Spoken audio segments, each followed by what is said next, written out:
Welcome back to IGN's Summer of Gaming. The festivities continue tomorrow, but right now, we'd like to let the good times roll. Freedom Games is a publisher founded in 2020 that was built on the very notion of partnership, supporting independent developers and helping them get their games made.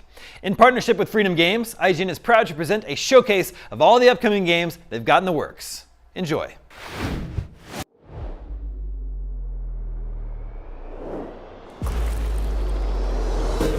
It was always a dream to, make a video game. I guess everyone wants to do that. You really want to make fictional worlds. You really want to make your own universe. So we decided to leave everything. What started off as kind of a passion project turned into having a small staff and full funding. There's a lot of firsts here in this project.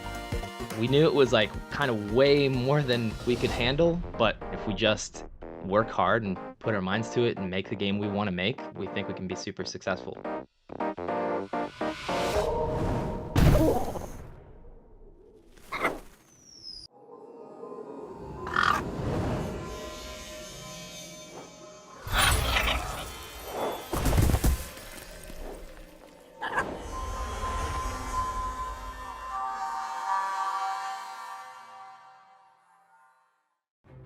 Good Heavens is a cozy open-world sandbox crafting game with procedural map generation and storytelling. The player's goal is to improve their base and character while exploring a rich world with different biomes, races, cultures, and cities. We offer a unique dynamic class system for co-op multiplayer, enabling various playstyles. It's possible to play a game as a fighter, farmer, cook, miner, trader, or even as a card player. Each player in multiplayer can play individually within the team. Some of them are exploring, slaying monsters, and doing quests from the cities. Others are building the base, farming and taming animals. Traders are building roads and trying to find unique resources from other cities. The team events gather the team together. Slaying a boss or organizing a beer festival can be team events. The world of Good Heavens is created procedurally. Moreover, the races, the cities, and their cultures, also the history of the city with its neighbors and their behaviors, are procedural as well. Players might come across wild combinations. A town of nudist elves are radical and aggressive as part of their behavior, so they're attacking anyone who enters their town with their clothes on. Another random combination could be BDSM-loving vampires or hippie werewolves. It's a comedy game and we do everything with that in mind. Once we create the world with its towns, cultures, and history, the world will start interacting with itself. The cities will start evolving according to their cultures and their respective technology path. They trade with other cities and harness resources from their environment. If the player gives them the tech, they will continue their evolution. They will make new buildings. With those buildings, they will make new weapons, and eventually they will attack their rival city and destroy it. A single action by the player can lead to enormous outcomes. If you're watching this, then it means we want you on board as well. So jump in. What are you waiting for?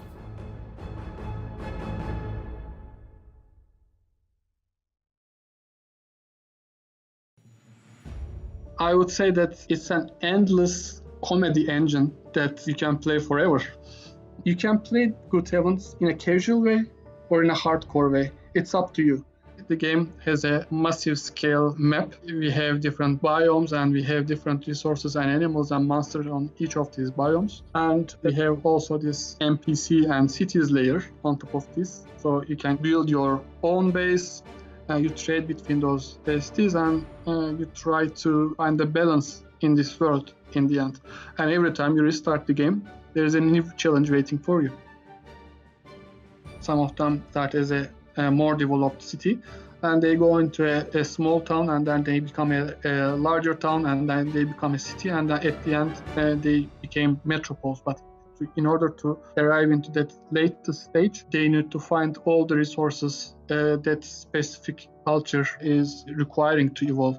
You're trying to find out what's going on. You get quests from them, and then for yourself, you try to improve your base, improve your character. So you kill some monsters, you hunt for some animals, and you craft some things for your base and yourself.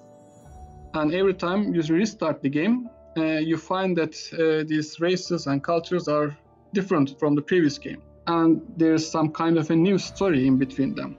That's the procedural part of the game. These cities will have different ambitions, they will have different relationships with each other, and you will find different quests in each time you restart the game. it enables you to tell different stories every time you restart the game.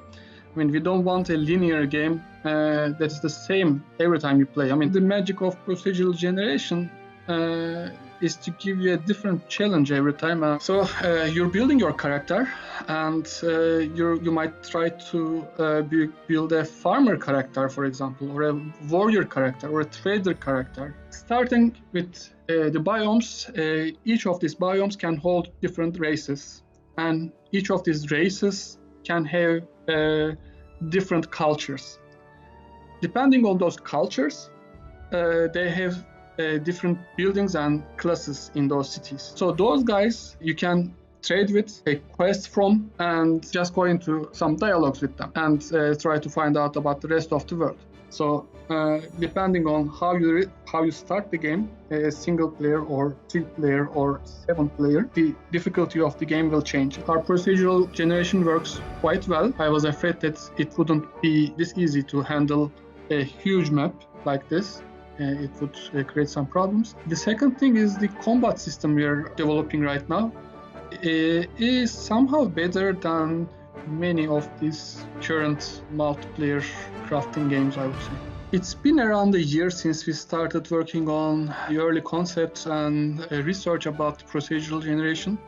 It took us some time to overcome some of these technical challenges. We're not the first overcoming those, but it took some time nonetheless.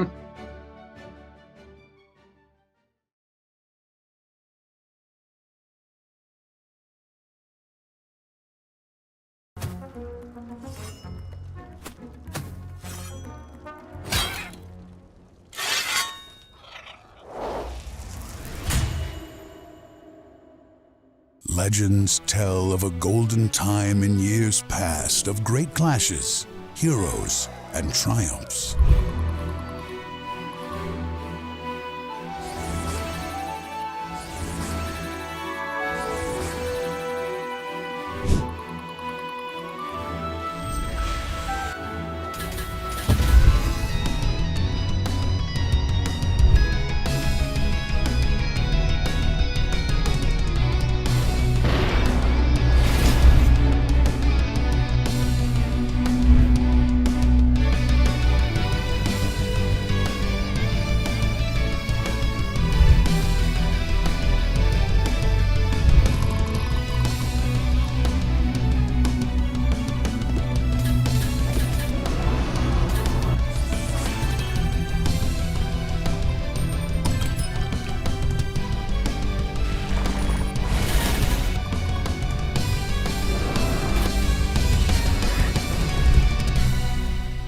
Hey everybody, Phil, lead designer for Symphony of War, the Nephilim Saga. 6 years ago, we set out to create a brand new strategy RPG series, and today we're finally ready to announce the first title's official launch date.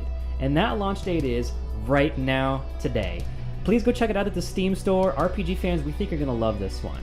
I want to send out a special thank you to everyone who's followed and supported our development along the way, and to everyone who gives it a try. We hope you enjoy playing it as much as we enjoy creating it.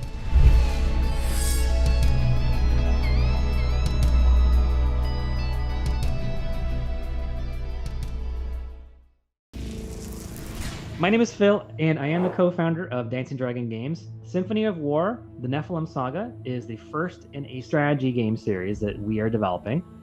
It is a political war drama. Your protagonist is an Imperial Army officer. Some shocking events happen, you get framed for murder, you have to clear your name. There's so many twists and turns, and you saving the world, as you do in these games. I love to tinker, I love to experiment. I want to be able to set this up and then auto battle. I want to have a little bit more automation, and Symphony of War delivers that exactly. It's turn-based, and the bulk of your micromanagement is done before you go into a mission or a chapter in a home-based sequence, and I love that.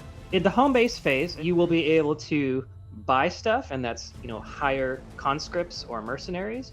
You can buy artifacts at the shop. You'll be able to tech up. You can go into the support conversations and have the characters interact with each other, react to the events of the world. You can do friendships, bonds, which is love and romance, and family. Tactical phase is the other half. Your squads that you've built plops down into a map. Boom, that's my army, that's my setup, it's beautiful. Mission go. So we've got open terrain, which includes your plains, your roads, grasslands, stuff like that. And you've got your rough terrain, what's your woods, your swamp, your townscapes. You have your squads, and you've painstakingly made their formation, chosen their class, chosen their leader, their traits, their artifacts, and you send them in, and you go, and then you sit back and watch.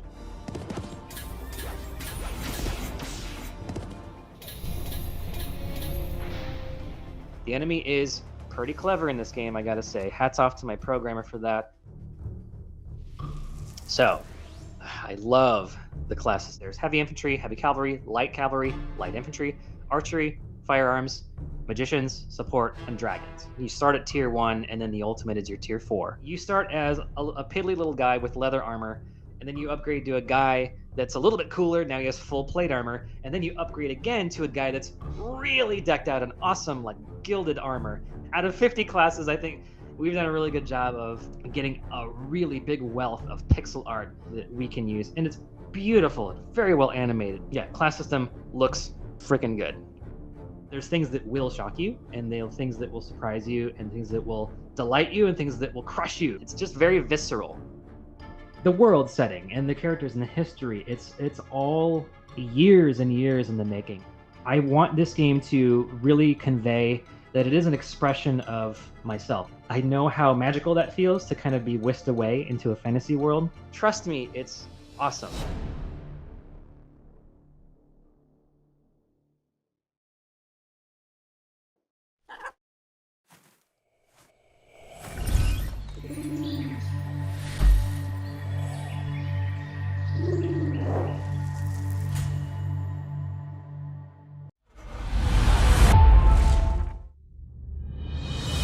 There was a time when we forgot who we are. We were ungrounded and destroyed our world in the name of greed. But now, we remember. We remember that we are not in control of nature, but we are part of it. The world is our healer. And we are grateful. We are grounded by the air we breathe and seek balance with nature.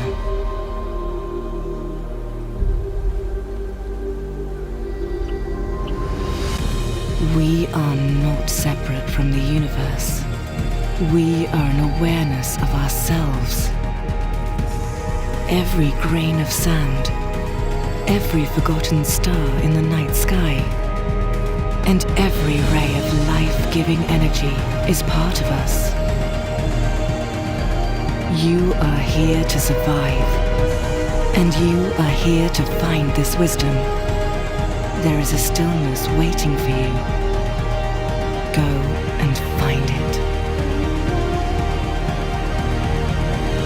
Retreat to NN.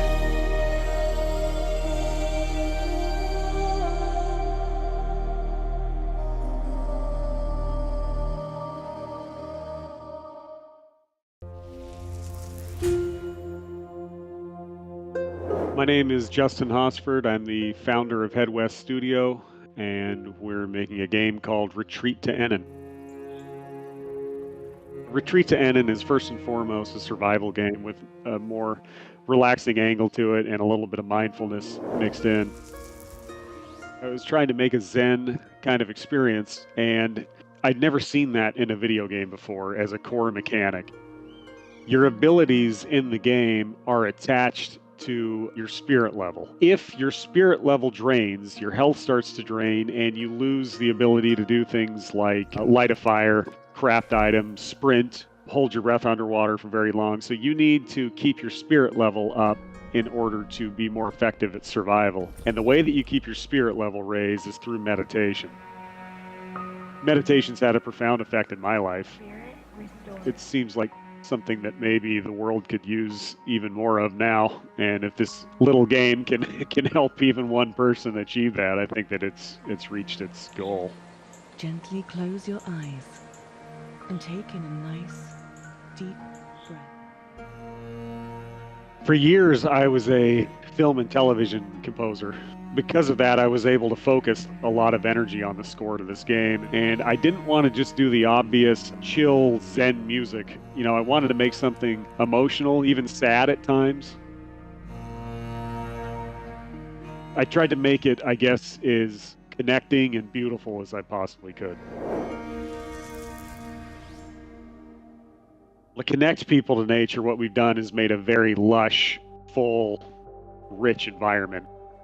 It's not procedurally generated, so every path you take, every valley you walk into, every corner you turn, I tried to make it have its own personality.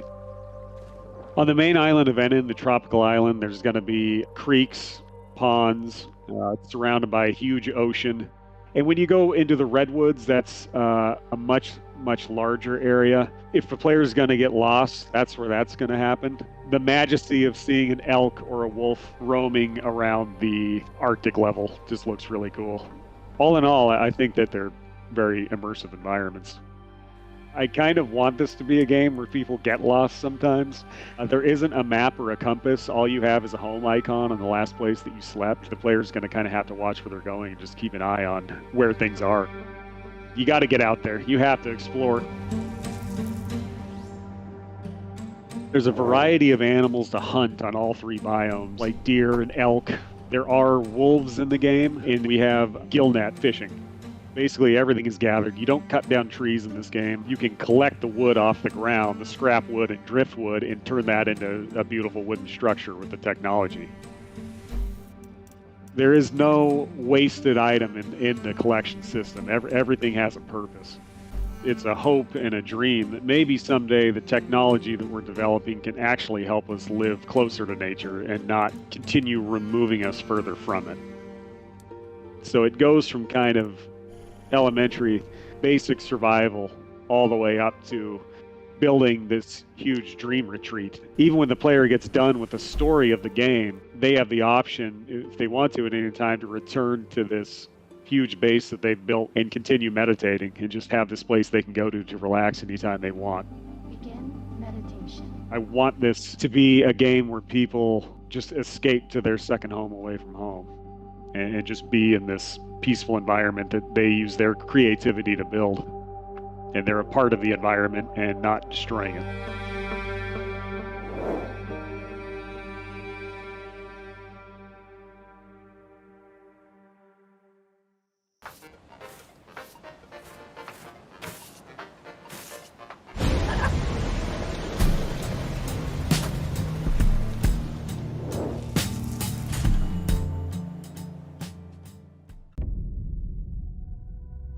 If you find this tape, I beg you, listen to it carefully.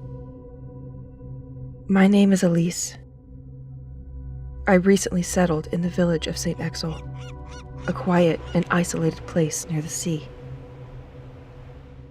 But during the annual fair, something happened. Armed troops attacked the village and tried to kidnap us all. I barely escaped, only to wake up completely alone. Stuck inside this place that doesn't feel like home anymore. I am starting to lose all sense of reality.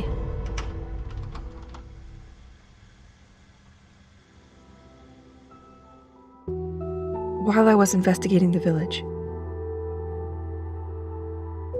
I discovered a deeply rooted sickness.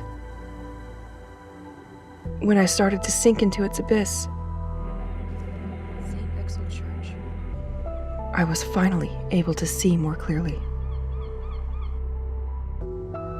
Because even if this place is constantly challenging me, it also keeps pushing me to question everything. If by chance anybody is listening, please come help me. I'm not going to last much longer.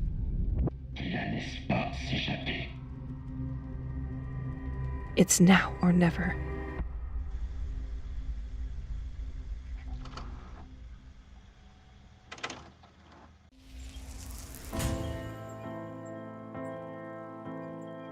Hello, I'm Melvinio, the studio director of Elsewhere Experience, the studio behind Broken Pieces. I am also the sound designer and audio director for the game. Broken Pieces is a game that's set in a coastal village in France. It's an adventure game where you play a character named Elise. There's like some kind of paranormal phenomena that are happening inside the village, and she cannot escape.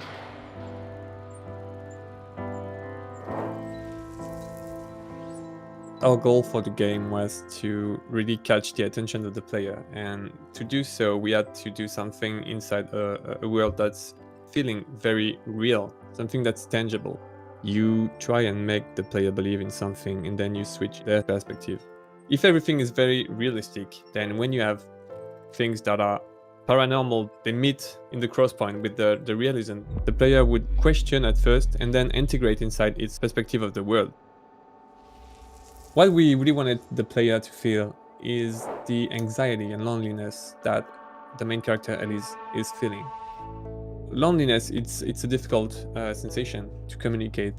There's actually only one character inside the game. You don't talk with anybody, you don't interact with other people. You don't have music. When you want to play music, you actually have to use the tape player inside the game. And I think that's what life is about too. Sometimes you listen to music because you want to break this loneliness. Because there's so many moments where you don't have music. You have to have this constant soundscape of what's surrounding you. We did a lot of recording where we live, and we really wanted it to be very present. All the environment were done by my associate Benoit. He drew most of his references from the region we live in and from the places we see every day. All the architecture surrounding us that are not seen a lot inside the video game industry.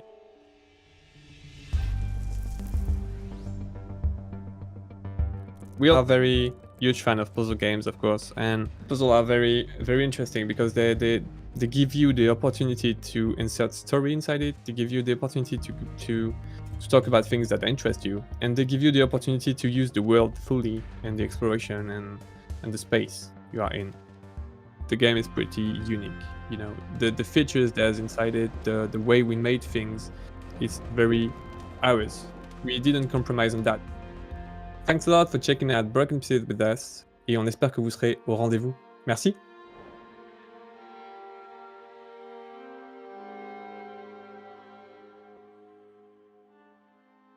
Hi everybody and welcome aboard. I'm Stefano, co-owner of Untitled Chapter, and this is our project, a minimalistic narrative game called Monorail Stories in a modern-day pixel art setting.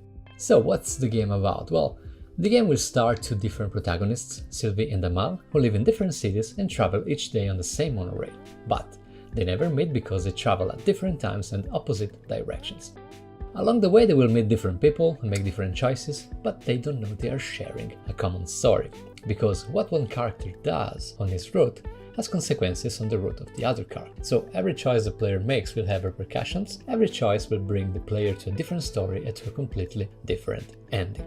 But what does this game have to offer? Well, so first, the game has a story mode with branching storylines and multiple endings, but we also want to offer something new and not common in this kind of games. So we decided to add an innovative asynchronous multiplayer mode, where what one player does on his turn will impact how the story plays out for the other player. And last but not least, we also want to offer a kind of endless story mode with new contents added regularly. Okay, that was it. Thank you for traveling with us, and I hope you enjoyed this short first ride on the monorail.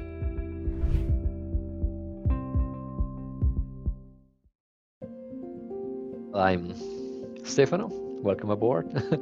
I'm co-owner of Untitled Chapter, very small husband and wife game studio.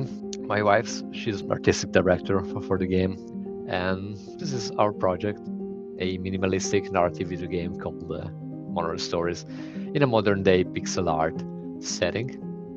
So the game will start to different protagonists, Sylvie and Amal, who live in different cities and travel each day on the same monorail, but they never meet because they travel at different times and opposite directions. So along the way they will meet different people, they will make different choices, but they don't know they are sharing a common story, because what one character does on his route has consequences on the route of the other character.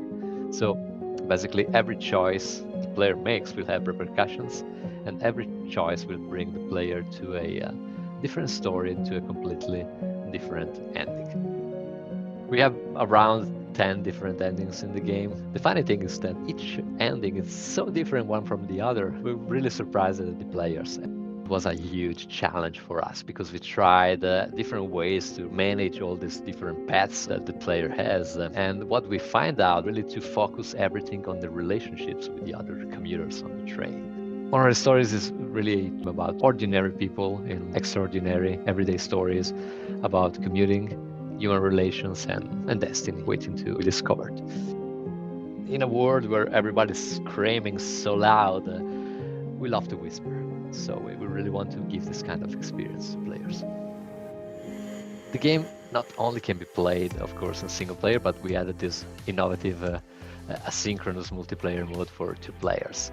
Well, in the multiplayer mode, 2 different players take turns controlling the 2 main characters. It's cooperative, so we share the same experience, but the choices made by one player during his turn will impact how the story plays out for the other player. Be able to play with a friend of yours or with a complete stranger and share the journey together, knowing that your choices will impact somebody else's game. That's what the game is about. This multiplayer mode, you can play it online, or you can play it on Twitch. The streamer plays as one of the 2 main characters, and one of the viewers can join the game and play as the second character. So really be able to participate together, so play together with the stream. We spend a lot of time working with this plugin because we really believe that adding the multiplayer mode to narrative games will really bring something new and fresh and exciting to the experience. It's really a minimalistic game. You have simply, the characters can only move left and right. They have a button to interact with everything. So it's very, very easy to play. It's really a game to enjoy. Our idea really came up from our daily commuting and trying to imagine what's the story behind all the passengers, all the other commuters. If I start talking with somebody of them, will my life change? Will their life change too? And it's really a game for pondering life that explore intense and touching stories. Simply enjoy.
My name is Reese. I'm the creator of Boundless Games. We're currently working on Monster Tribe, which is an open world RPG. It's a monster catcher game in kind of like a futuristic native tribe type of setting. What sets this game apart is we decided to go for more of a team-based battling combat, and so you actually use your entire team throughout all battles, and you have a lot of exploration elements that I find maybe aren't explored in most games. Through exploring the environment, you're going to come across a lot of secrets, whether that being treasure or resources or materials that you can use.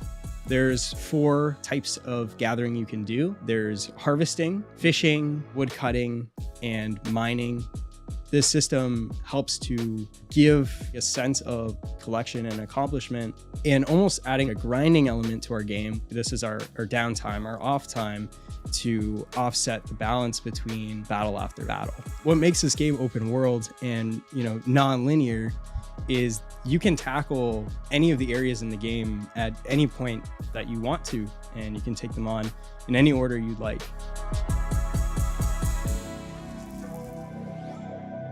Collecting monsters isn't the traditional throwing some kind of orb or object at it. And so in our game, instead, what we've done is we've created a system where monsters drop DNA as a battle reward.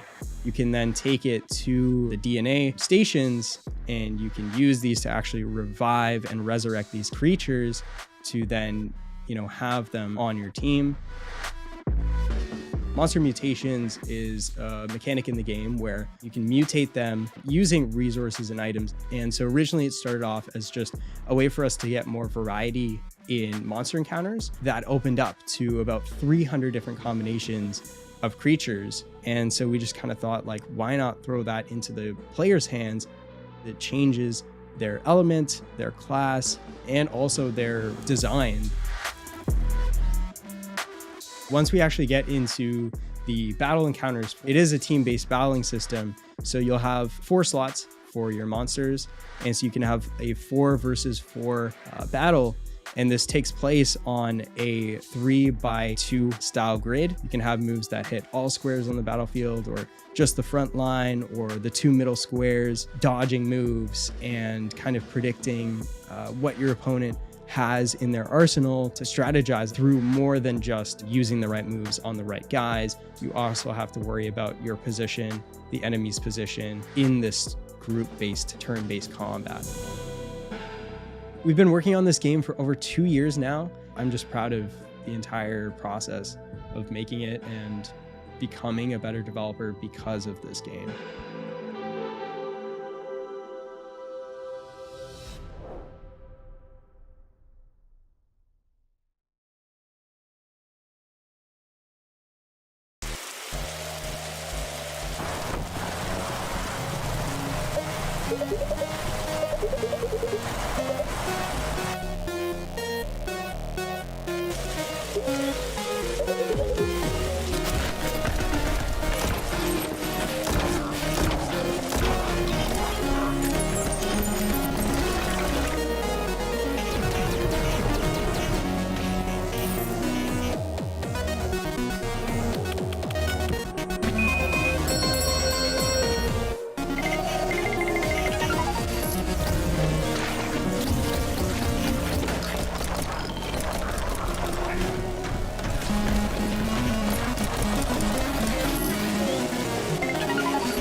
My name is Enrique. I'm a solo dev for Neon Blight, which is a small cyberpunk game that I've been creating for the past 4 years. It's been a huge passion project that I've built since I was 17. I describe Neon Blight as somewhat Metroidvania and roguelites.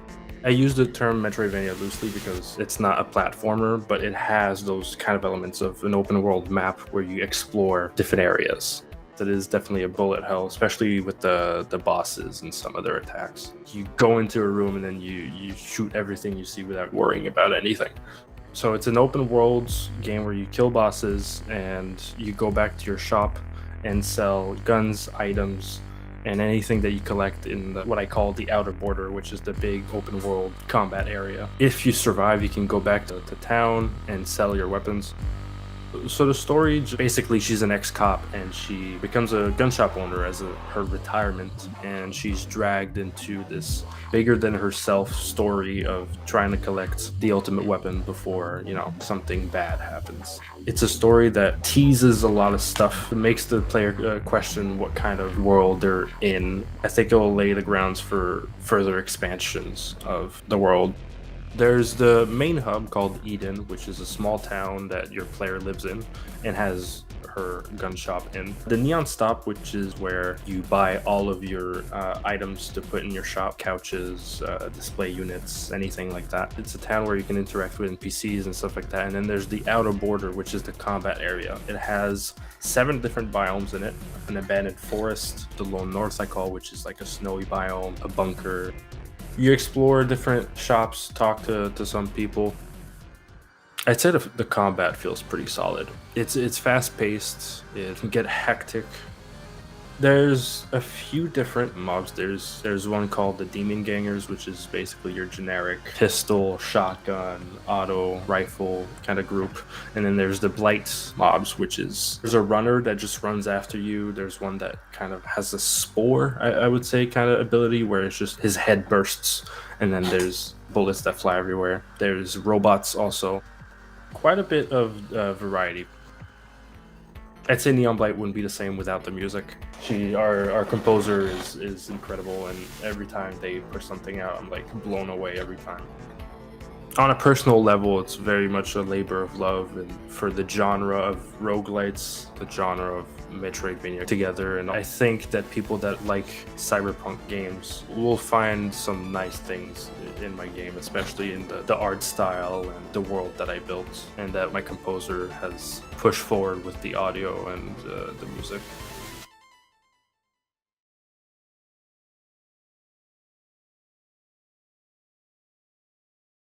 Hello, welcome one and all, and prepare your limbs, contestants. It's game day.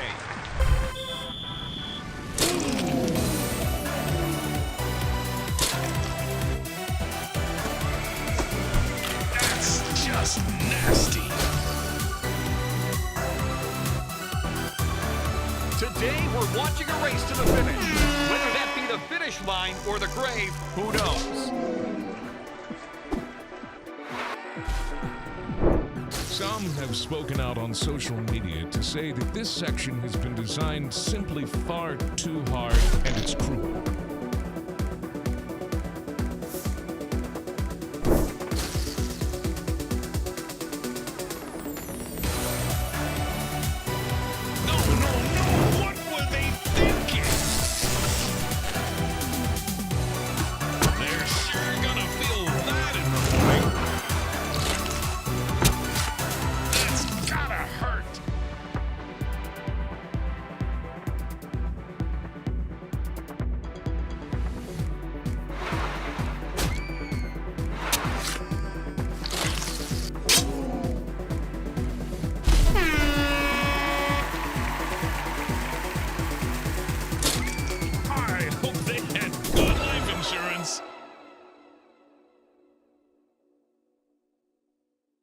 I first started getting into games probably about 7 or 8 years old, tinkering around with game engines. I started putting games on the web, Flash games and things like that.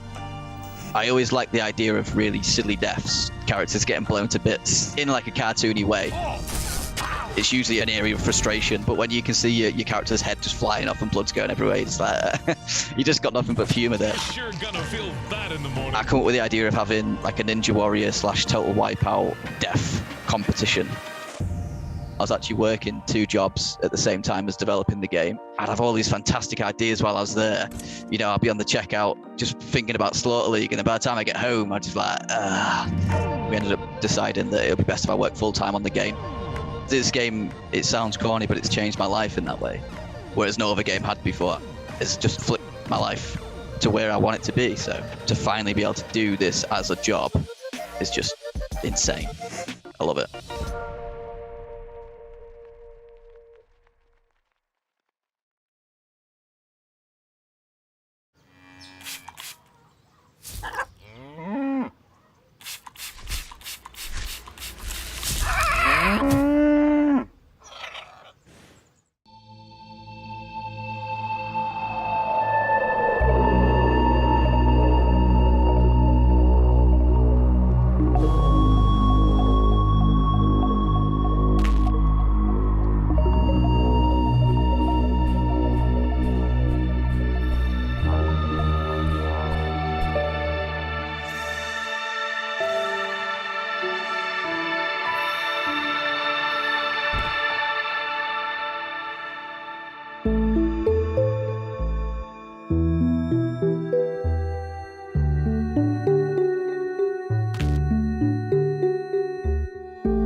always thought that I would be good at making video games. My mom just sent me a picture of a drawing I did when I was like 8, titled My Own Game. I was diagnosed with Asperger's autism as a child, and I basically kind of just told myself, nah, there's no way I could be in management. But through therapy as a child and then continuing my own efforts, I overcame it. Now I'm doing my dream, doing something I thought I couldn't do. Through this process, I've really learned how valuable people are. There's 20 people on the team. I'm just one of them.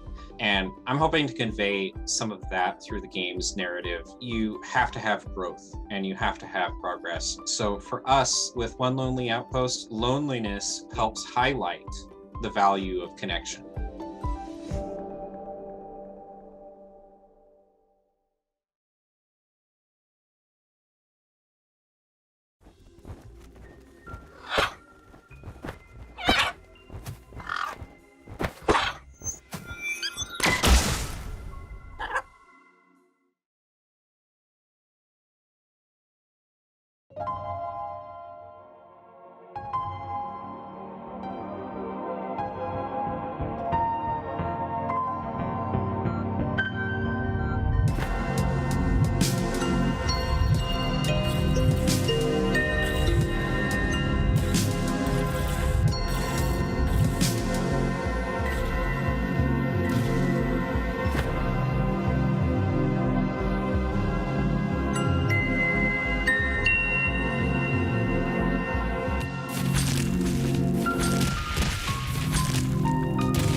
I'm yours, the lead game designer of Humanity.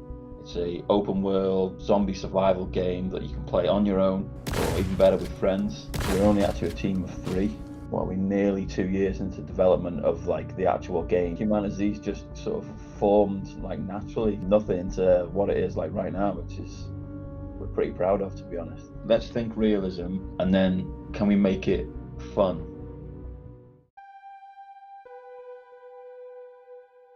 The open world is one of the main things because the map is pretty darn huge. I think we're up to 8 by 8 kilometers, so people are going to get lost. You can literally go anywhere you want. You can find spray cans and then you can like track where you are, and it's that way of like mapping out where you've been. So there'll be obviously zombies, there's no getting away from them, but there will be other non-player character AI like bandits, gangs, some friendly, some not. We have like random item spawners that are created for each building. Say me and you were looting like a town nearby. Sometimes you might not get anything, sometimes you might get a little bit. You could go to those locations and hope no one's looted them before you, or it's your lucky day and that loot is there for you to gather. We decided to do multiplayer from the get-go. You can play alone and be the survival guy. Playing with friends is definitely a how the game is made to be played. That's what we want it to be as well. And we just felt like it'd be so much more fun. So you could like have a community of say 3 different of your sort of buddies, and you could sort of go different paths to sort of cater for the whole community. That one be a builder, one be a combat guy, one be like a farmer, that kind of thing. So yeah, you could kind of mix it up and get the best for like a community. You can kind of like invest in the character, so you can kind of level him up, develop skills, gear it towards a play style. But if you die, you lose everything. To learn your lessons from the last time and don't make them same mistakes again. That was one thing we wanted, is that build anywhere. If it was an apocalypse, you had your own house, you would use what you could to fortify the house that you currently live in. I don't know, the fortification is just one of my favourite parts of the game at the minute. That was one of the things that we first started on, was we literally began with fortification, and then we expanded to there from like, okay, what if someone wants to live in the woods and just be like a hunter? So then we've gone for your traditional logs, build walls, build fences, basically give the player like freedom to kind of build wherever they wanted. Build in a supermarket where there might be some decent food and like maybe like higher ground. That's what we wanted to do. It's literally freedom of the player. That's like story writing, they can kind of play their own way. Say that I'm proud of like what we've done as a team really. First game that all 3 of us have ever done, a hardcore survival game that is fun to play. And you know, we hope that our passion for these games shows in our game and people just enjoy surviving in our world.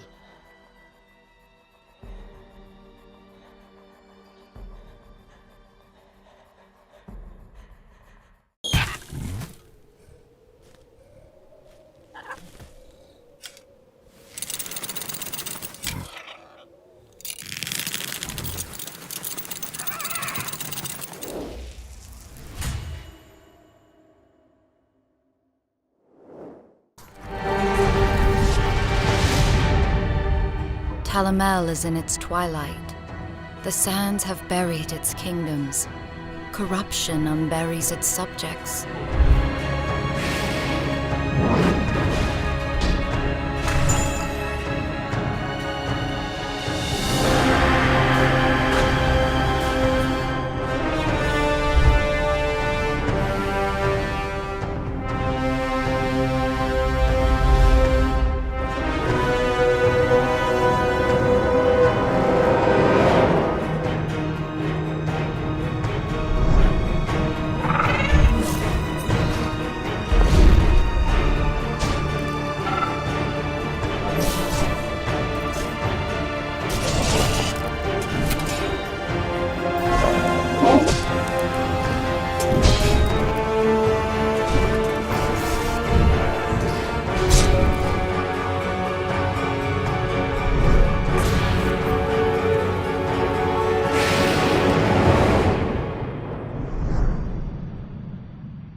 I am Michael Shistik. I'm the art director for Sands of Aura.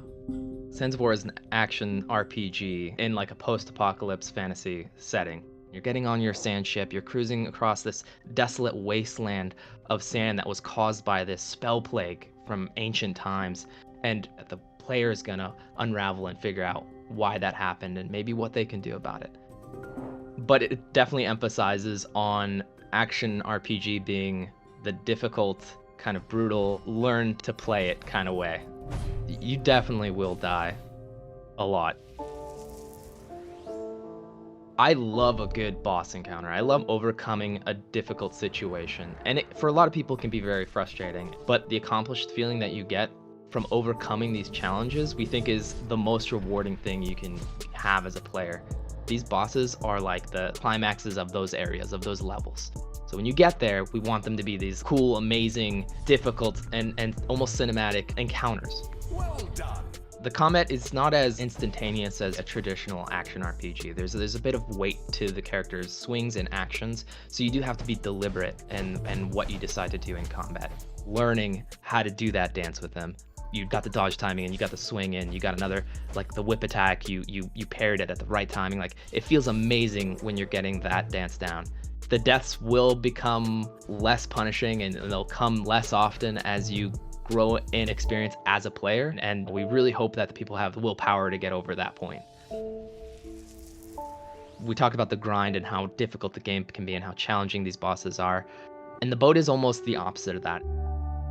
It's the breath of fresh air of like, okay, I can kind of reassess myself, I can think about what I want to do. You can ride on those sand dunes and you can gain speed if you go down the waves and hop off them, and you see the whole horizon in front of you of all these different features.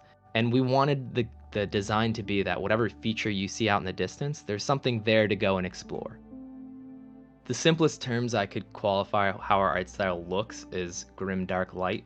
I think when you go completely grim dark, it's just kind of oppressive and overpowering. So we decided to have this mix. There's a lot of gray tones, there's a lot of like beiges and browns, but you'll get these interspersed scenes on the islands themselves that are brilliant with color and foliage and flowers.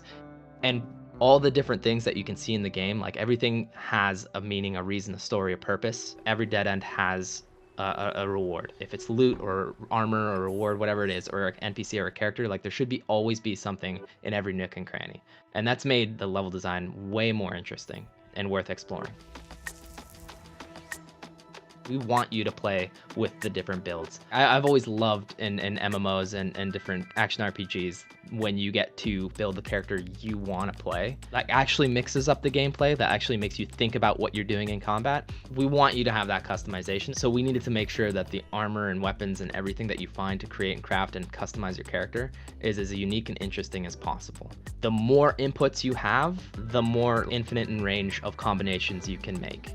So there's things like the Roon System. The Roon System lets you build specific stats into your gear that you want. Like, let's say you want to be more armored, you get put in more armor runes. You want to be faster, you do haste runes. But on top of those, there's Spellblade, which is an elemental enchantment that you can add.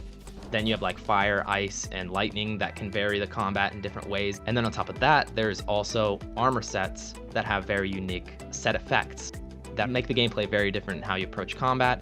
And then the weapons, there's weapon heads that have an effect, there's the weapon handles that affect the animation and have effects, and then finally there's pommels that all have like a poisoning effect, or like when you hit an enemy there's projectiles that spawn. Being able to build the character you want to play, that was what we wanted to do. Going forward, there's going to be these big patches, and there's going to be a lot that you can check out, and that's worth playing. I think we have an incredible team of artists and programmers. I'm proud of our team, I'm proud of our game, and I hope everybody enjoys it.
For me, playing games is like building memories.